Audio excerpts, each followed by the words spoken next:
Ladies and gentlemen, Monsieur, Madame, what else do we do? Your honours, your graces, and it is a question of grace. Thank you all very, very much for coming today. What a splendid occasion, and I've made some notes on the front and on the left, they're not very long.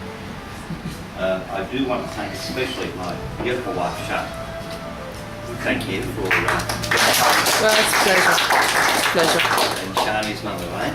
Thank you very much for joining our family. Thank you for inviting me. I do want to thank especially Auntie Maureen, Uncle Frank, Auntie Joan, Auntie Margaret, and of course we would never forget Auntie Pat and my mum Jo. All of us with us in the best of heart.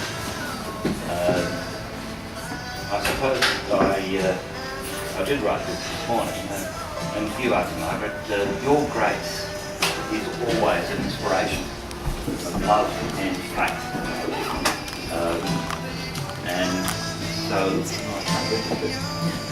confident of the affection and the best wishes of those of our families who are too distant today to join us, but we know their hearts are with us as we wish you a very happy birthday. Thank you.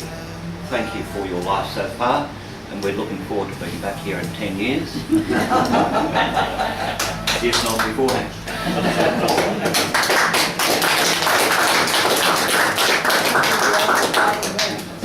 And now if I may ask Auntie Maureen.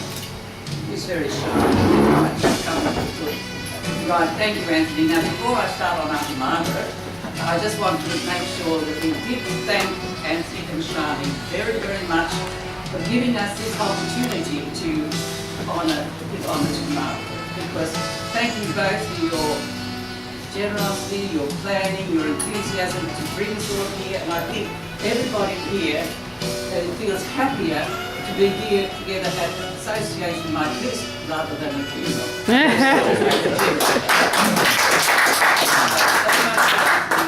Now, Margaret, a great man once said, "Thou art Peter, and upon this rock I will build my church." Now, I'm not talking, your name's not Peter, and I'm not talking about that particular rock, but now in all seriousness, you were the rock of faith for the O'Neil family, and that's what you really were. And Margaret was the good one. That's right. She did what she was told without grumbling. She never complained about her siblings. She never ate lollies in Lent. And she never spoke unkindly about anybody. In fact, Margaret was the one who was a peacemaker between her two younger siblings. Definitely. I was so sad when she went to the convent. I couldn't believe it. She protected me from Maureen. She was a little girl. And from Frank.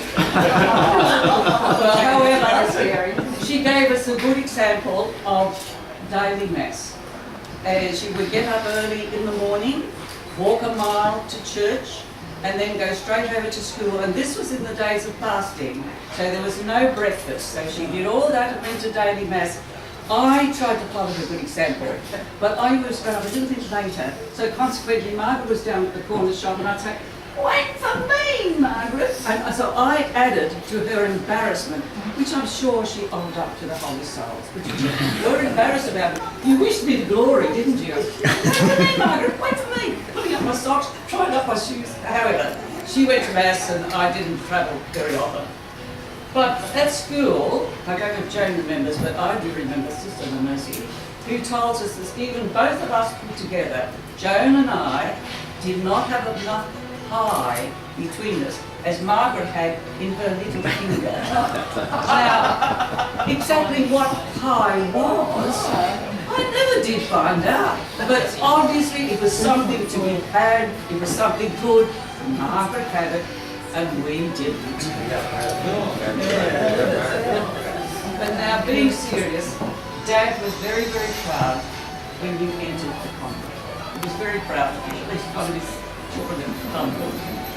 And actually, when she went to the convent, that started her career as the go-to girl. The go-to girls for prayers. No situation was too little or too big that it didn't evoke the solution. We'll ask Margaret to pray for it. You know, going for a job, buying a new house, an illness in the family, a new baby on the way. Look, all you nephews and nieces here, you were prayed for in utero, and many years, many times later, Margaret did all that praying for you. In fact, when Margaret got down on her knees, God worked overtime. And when Margaret wasn't praying, what was she doing? She wasn't praying, she had to do something. Well, she was embroidering supper cloths, doilies, she was knitting clothes for the baby, she was knitting clothes for brother-in-laws. She was always doing something. Cushion covers, lovely cushions. Lovely things. So, and then apart from that, her life from the convent was exemplary. Sister Catherine will be honest to that. Her life was exemplary. She was an asset to her order.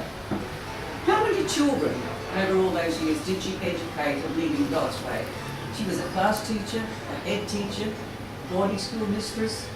She was head of the convent in many of the places she was domiciled. In fact, she was a very respected and revered follower of Mary McKillop. Indeed. And then when the teaching days had finished, did she slow down? Not Margaret. She went to Tech. I think she went at 150 miles an hour. Yeah, she went to Tech and she got her associate diploma, or whatever it was, of accountancy. And this was a school that she put to good use when she went and spent a year in the highlands of Papua New Guinea, helping the bishop in his missionary work there. And that was known with me, I think, when you were sort of getting on in years.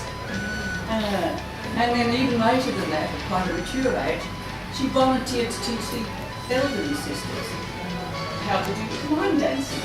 That's right. And this was a skill. Where had she learned this skill? At the United Church School for Seniors. She was truly ecumenical before it was fashionable to be ecumenical. She was ecumenical and she impressed many of the people there with her Christian life. So, and then later on, one of her works of charity was to visit the home of shut-in migrant women to teach them our language. But with all of that, I really truly think that, like me, and like a lot of us here, what God would remember most was her tireless devotion and labour of love that she showed to Pat for the many years when Pat's declining years. I think that's what God's put a little cross up there. So in short, Margaret has lived a life of service. Service to her family, her order, her church, and to her God. And we could all follow the good example. So now, Margaret, it's time to sit back, relax, and enjoy a rest, because you have amassed enough brownie points in God's study book to open those pearly gates. You don't have to try any harder. Unless you want to get us all in there. Then you better try hard. So now, perhaps, if you all like to